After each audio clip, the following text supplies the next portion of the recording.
Hey there, I'm Brittany Schroeder, and business and marketing are my jam.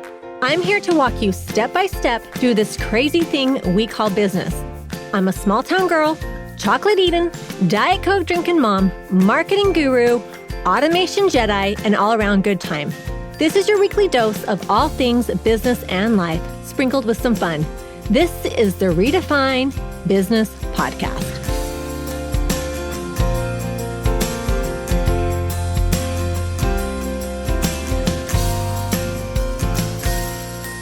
Welcome to another episode of Redefine Business Podcast. I'm so excited for my guest today, Crystal Haitsma. Welcome, Crystal. Thanks for having me.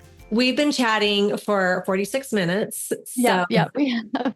So it's been going well. It's been going well.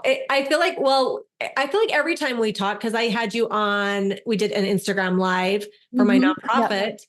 And on parenting and stuff. And we always just have the best conversation. I just feel like we're just on the same page on so many things. So we get chatting and, we lose track of time. So it's going to be a good episode. Yes, for sure.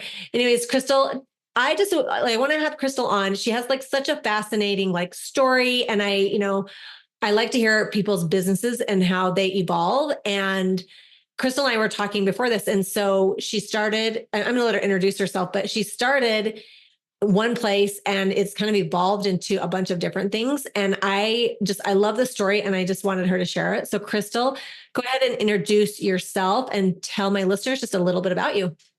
Yeah. So I'm Crystal Haitsma. A lot of people know me as the parenting coach. Well, I don't know if a lot of people do. Some people know me as the parenting coach on Instagram, and I run the Parenting Coach podcast.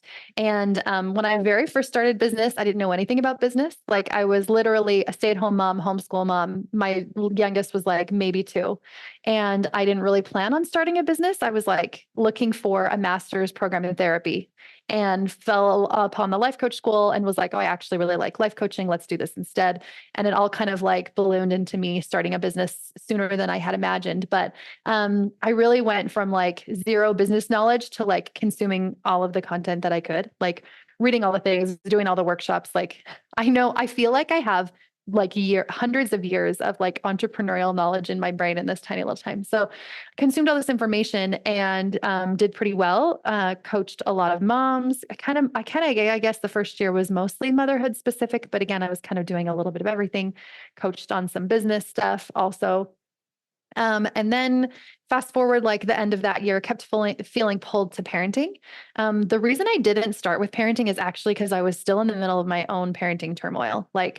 We had made huge strides within my relationship with my kids. But even when I signed up for the life coach school, there was still so much work that needed to be done within me to parent in the way that I wanted to. And over the course of that year, as things really started to change, I started to feel this pull of parenting is your thing. Stop pushing away. So I started doing it. I have some neurodiverse kids. I have 4 kids. One of them has high functioning autism. A couple have ADHD and anxiety. And so we just dealt with some really big behaviors, some really big emotions. And once I kind of resolved that, where I felt like my parenting relationship was going really well, then I really dove into parenting, teaching specifically about connection and attachment and using that in parenting instead of force and control and coercion, was kind of passed down to us. So shame-free parenting is my jam. Love doing that. But then I just think I get bored. I think that it's important for us to figure out what we want out of business and not just run it like people tell us to run it. And so I really got into intuitive business building, where I learned more about intuition, which is my own inner knowing, and kind of tapped into what do I want to do in business? What feels good to me? What feels fun? And started building a business my own way. And so Brittany before was so what are you doing in business? And I'm well, a lot of things that I'm doing. So I run women's retreats right now, reparenting retreats. I do hypnotherapy. I still do a lot of parenting coaching. I coach for a therapist under her to coach some of her clients. I do intuitive life and business coaching. I do some public speaking. She dabbles. I dabble in all the things, and it feels fulfilling to me. I just really enjoy it. And you might be listening to this and being no, I just want to do one thing. And I think everyone's personality is different and they're all made differently. And for me, I need to just feel energized by Yeah. doing a multitude of varying things. So, Yeah. yeah, that's my Yeah. business story in a nutshell. Well, and I think, do what lights you up. I was a photographer for years, and, every now and again I'll go, and I just went to El Paso to do some photo shoots, and I'm like, oh, I love this. I miss this so much. Like, you know what I mean? And so then I come back and I'm like, well, maybe I'll start it in Utah. Maybe I'll do it, but it's just like, you have to find what brings you like happiness, and what gets you excited too, because I think a lot of entrepreneurs get burnt out, and I think it's because we are trying to fit into a box. And I Mhm. love the listening to yourself and doing different things. You and I kind of were talking about this, where people are like, not listening to your intuition. Well, Mhm. we're listening to all these, like, all this noise around us, everybody telling us what to do, all these experts. And it really is like, trust yourself, because you know yourself better than anybody else. I was listening to your most recent podcast episode about your son, Gage, Yeah. and I just got teary listening to it, but that was listening to yourself, right? Like your Yeah. decision to step back from work a little bit, to pause, to come back home, like your inner knowing knew before anybody else knew. Yeah. Yeah. And I feel like for me, when I started asking myself these questions, like, are my goals really my goals? Did somebody else give me this goal? What do I want life to be like? And as I saw other people making millions or hundreds of thousands a year, um, I saw what their life was like. I saw what kind of decisions they made, what kind of relationships with their family they had, or like how much they worked. I talked to this one lady who was doing really, really well in her first year, just a crazy amount of money. And I told her that I was working 10 hours a week. And she was like, wait, what? Like I work close to 60. Yeah. And another coach. And I just thought, we don't really talk about what does the behind the scenes look like. And I looked at that and I thought, do I want that? Like, Hmm. is that what I want? And for me, I love my kids being home for homeschooling. Like I just love it. And I thought, do I want to give that up so that I can go build this business? Or do I want to keep homeschooling? And so when I decided I wanted to keep doing that, then it just really released me from, no, I don't need to make all of this money right now. Like there's always going to be money. I can always make more. What do I want to do right now? And so then I revamped things. One year I decided that my goal for that year was going to be decreasing my work hours from 25 to 10. And I did that it took a long time. I first decreased it to 15, which took me from like January to June. And then from June to September, I decreased it down to like 10 to 12, and then have maintained that pretty well since then. And that was like a couple of years ago. Um, and that felt really good to me because I thought I want to spend more time with my kids. I want to have a business that's a lot more flexible and a lot more fluid. And so I shaped it really differently than I would have if I was doing things differently.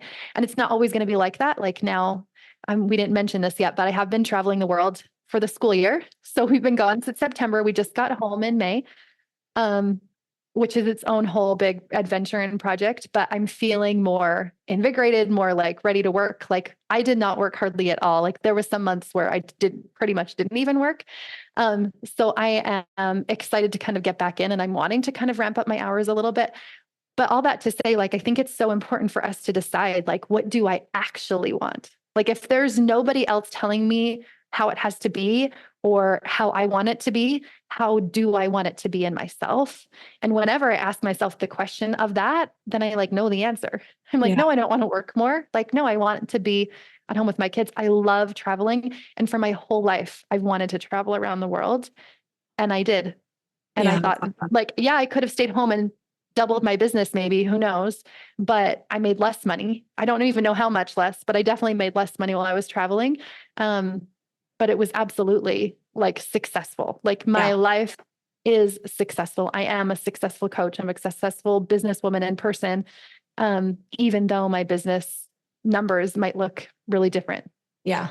Well, and I think you and I were talking about this a little bit too, but I was saying, like, I want to be a mom. Like that is like my most important job. That's my most important thing. And so when we say yes to one thing, we're saying no to another thing. And so I think it's, understand what's important to you in your life, and, make it work, and you can make it work, and, be smart, and, like, try different things and listen to yourself, but with that being said, you have to work still, because I think I kind of joke, like, because we both are certified through the life coach school. And one of the things that they say is, that's your thought. That's a thought. That's something that we're taught, which is true. I agree with it. But I also feel like there's lots of times where I'm like, well, you can't really think yourself to $1 million. Like you do have to like take action, but trust yourself, because a lot of times we're spinning our wheels because we're doing what everybody else is telling us to do. And we're not really listening to what we feel is right, Okay, well, the action is totally different too. Like the action that I take now doesn't feel like work. Like if you were like, oh yeah, you have to work at it, it doesn't feel like work anymore. But when I am not in alignment and I'm not doing it in an intuitive way, it feels like work. It feels like burnout. It feels like stress. It feels like overwhelm. It feels like indecision. Like I feel this resistance. And because I was looking at it as like, okay, well, if I did believe, then what actions would I take? And I would take those actions. And that was always overwork. That was always like, oh, I'd launch a program every 90 days. I would run a workshop to it. I would have a funnel. I would figure out an evergreen funnel to my digital courses. Like everything was very logical answers because I know the entrepreneurial answers for that. But over here, when I actually worked more on, I don't want to say mindset because it doesn't feel the same, but more on like intuition, like listening to me and listening to what do I really want? And B, what feels true to me right now? Like what feels like the right next step for me? It was always so different. And my answers were often spend more time playing with your kids, rest more, go outside more. Like, don't worry about work so much. And then I would literally find clients on the sidewalk, like outside of ballet, waiting for my daughter, or I would, someone would reach out to me that found me from someone else. Like, I do think that we're able to get there through belief work, but through taking aligned action, like the action that aligns with like when I'm actually there and believing in it, instead of kind of reaching outside myself and taking action that I see other people take. Yeah. Well, and I think a lot of times as entrepreneurs, we're doing what other people are doing, like we look at somebody and we're like, oh, they're successful. I need to do what they're doing to be like. Social media is a good example. And I bring this example up often, where you have to stay true to who you are and what feels good to you. And some people hate social media. They don't want to get on there. And so they shouldn't, but they do. And then you can't, like, it's not sustainable because you hate it, but it's just like you and I, we were talking before we hit record about that. We're both really like people persons. Yeah. We're people. We're people. Yes, we are people. But just that we like thrive off of like in-person connection. Like we love people. We love to be around people. And I was telling you that, we get behind our computers and we get kind of stuck there. And I just recently moved back to Utah, and there's tons of entrepreneurs here and I have tons of clients here. And I'm like, I need people. Like, this is like my strength because I love it. And it's relationship building. And that's what lights me up, is like meeting people. I always refer to myself as I'm a collector of people because I love learning about people. And so those are like strengths of mine. And, even I was thinking my photography business in El Paso, that I still get inquiries, and I haven't done photography. I haven't lived in El Paso for 6 years. And I haven't, done anything for a long time. And I still get people who reach out to ask me to do the pictures. And not that I'm a horrible photographer, because I'm decent. I'm good. I'm pretty good. But it's more like my brand was like that every person that I did pictures with felt like they were my best friend. And that was the power in my brand, is that I made every single high school senior girl feel like she was so special and she was my best friend and all those things. And that's why I had a strong brand, because of that. That was your own superpower, right? Like, and I think that so much of the time we're like, well, we should do something that's somebody else's superpower. And we talked about this before our call too, but my husband, like when he started building his business and I was like, hey, social media. And I'm like, I'm literally making his Instagram account. He's never been on social media. He doesn't even know what I'm doing. And he's like, I don't know what you're doing, but like, I am not doing that. Like, that is not how I'm building my business. And so I kind of just like tuned into like, okay, well, what do you want to do? And he, thought about it for a while. And now he has built his business really successfully through SEO, search engine optimization. which is totally different. I would have never, like, that wouldn't have even been something that would have come to my mind. And also I don't want to be behind a computer screen. Like my thing is people, right? Yeah. But him like doing a monthly luncheon to like network is like also not his It's jam. like his worst nightmare. Yeah. He's like, wait a second, what do I have to do? So, I think that we so often do that. We look at somebody else and we think they have the key. They know how to do it. And if it's working for them, it's because it was aligned for them, was because it was intuitive for them. It was because they felt good about it. And the very first time I hired an intuitive business coach, I paid a lot of money. She was very well known. She did a really good job. And I remember our very first call, my intuition kept telling me like, take less clients and work less and play with your kids more. And I remember looking at her and being like, I just paid you all this money. And now my intuition's telling me to not work. Like, this is not going to line up. Like, no, I have to work more. It was really uncomfortable to start listening to what I actually wanted. Yeah. And then to see that, like, fast forward 2 years, I think that was in 2020 or 2021. So see that fast forward a couple of years into where I have a business where I'm able to fluidly work and not work and travel and have my husband home. I would have never thought that that was going to happen. That's incredible. And still homeschool. Like, I literally have built the actual life of my own dreams.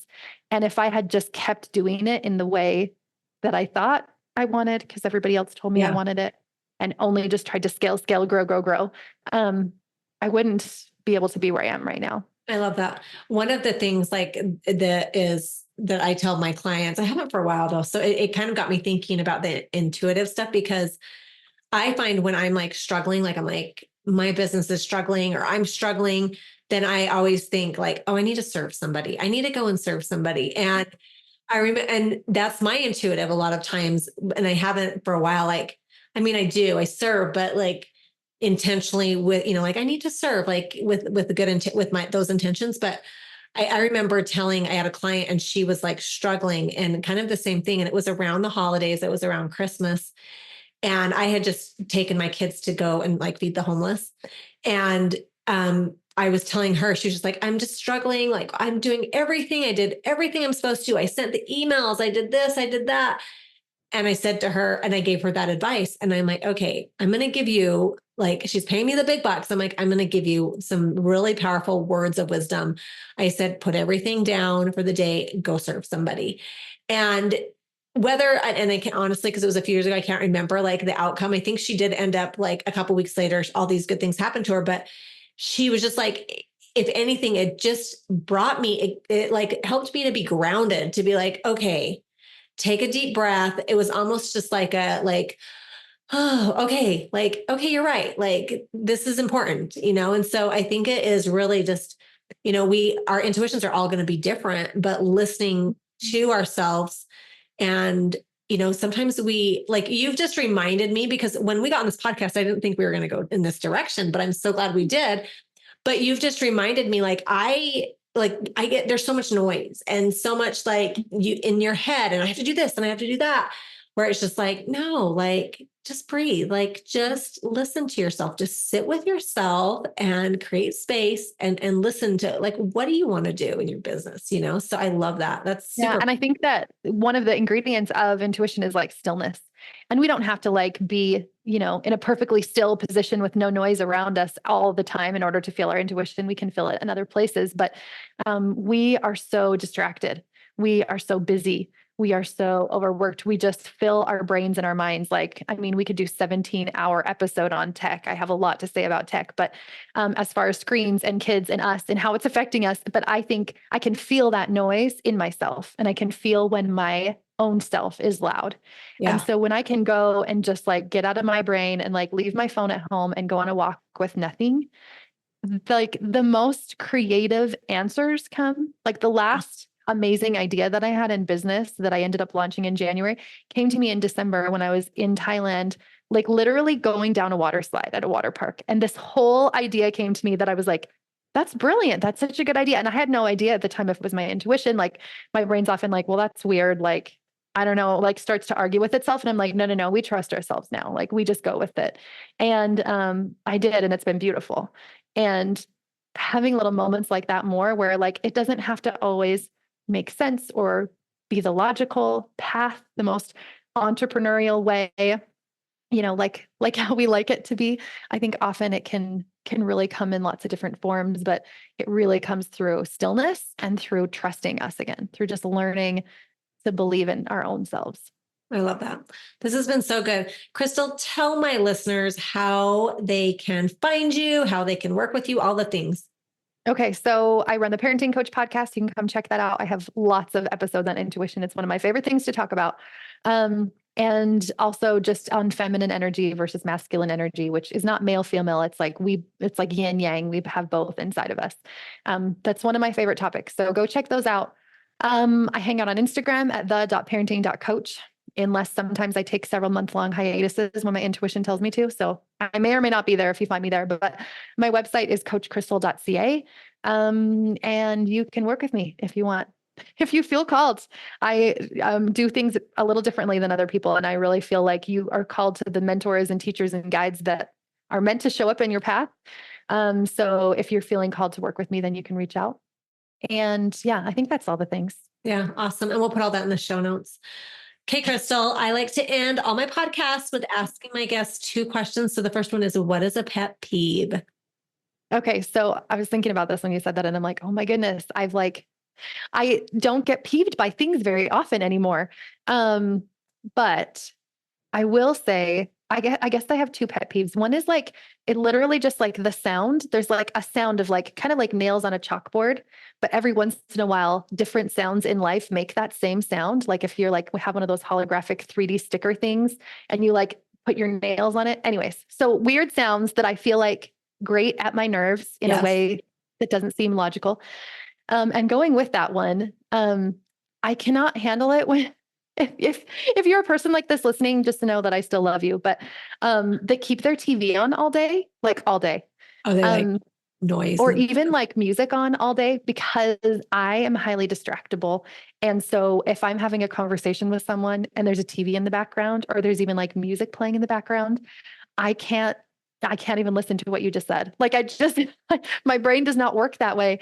And, anyways, I was over at my sister's house the other day, and they love to have these like beautiful, like Friday night gatherings, and they like listen to music and light candles and make steak and like play darts. And she invited us over, and I was like, this is so lovely. But the music, like I'm overstimulated. Yeah, like the whole time. Anyways. So, yeah, my kids probably come by their neurodiversity, honestly, but, that is just something that drives me bonkers. So if I come over to visit and I get distracted, it's probably because you have the music on. You know what's so funny about that is, so I do like to listen to music, but like I like quietness too. Mm-hmm. And when I was a photographer, I would watch TV at the same time because it was like mindless work because you're editing pictures. So it's just, you can watch TV but now like I can't, like now I like quietness, like I have to focus, mm-hmm. So I think that, but mm-hmm. it's interesting because the car time with my kids is like my most sacred time. Like I like to spend time with my kids. And so my kids know I'm mad at them if I turn the music up because we like to talk. So they're like, you're so rude. Yeah. Turn the music up. They know that I'm mad if I turn the music up. So that's funny. Oh, okay. I love that. Simple pleasure. Okay. So simple pleasure, honestly, would probably just be nature. I think that over the last few years, as I've been like tuning more into just me and my own kind of work, we're all doing work on ourselves. That nature's been such a huge aspect of that healing for me, like literally just being outside, looking at beautiful things, putting my feet in the stream or in the dirt or whatever, hanging out under a tree. And, it's so simple. And it's also just everywhere, like wherever we go. I would say that, and my breath, also just really tapping into my own breath and just like taking a deep breath. Again, seems like such a simple thing, but I love it. And the more I've learned about nervous system regulation, the more I'm like, oh, those are like actually at the top of the list. Like those 2 things, there's a few others, but are really high on the list. And I didn't know, but like I did know, right? Like inside, I knew that that's what I needed. So anyways, I don't know if that counts as a pleasure. It's not like chocolate or anything, but those are great. I love it. Well, thank you so much, Crystal. As always, it has been a pleasure chatting with you. Thank you. Let's not stop the party here. Head on over to my Instagram or Facebook group, Redefine Your Business, and let me know your thoughts about today's show. I will see you again, same time, same place, next week.